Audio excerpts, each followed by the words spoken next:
তেসরা August supreme কোর্টের সামনে রাস্তায় অনেক ছাত্রকে গ্রেপ্তার করে নিয়ে যাচ্ছিল। আমরা গেটে ছিলাম, গেট বন্ধ ছিল। তখন ভিতর দিক চিন্তা করলাম যে অনেকে আহত হচ্ছে, অনেকে নিহত হচ্ছে, আমি যদি ঝুঁকি নিই। ওয়ার্ল্ড টপকে আমি চলে গেলাম।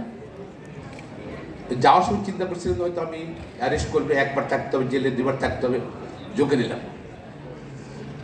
কারণ সেই সময় কিন্তু প্রত্যেকটা মানুষের হৃদয়ে কিন্তু কান্না ছিল, কি হচ্ছে দেশে, আমরা কি মানুষ, আর তারা কারা যারা হত্যা করছিল। এবং আমি বলেছি যে ছাড়তে ওদের গড়ে ইনোসেন্ট। তো অফিসার বললো নাম পরে ছেড়ে দেবো, নো, এখনই ছাড়তে হবে। বলছে সাহস থাকলে আমাকে গ্রেপ্তার করে নিয়ে যাও। এটা শুধু এটা কিছুই না, সামান্যই, এটা জাস্ট অংশগ্রহণ। 15 বছর স্বৈরাচার বিনা ভোটের ক্ষমতা ছিল, জবাবদিহিতা ছিল না, যাতা করেছে, মানুষ হত্যা করেছে, গুম করেছে, নির্যাতন করেছে এবং আপনার আয়না ঘরে নিয়েছে।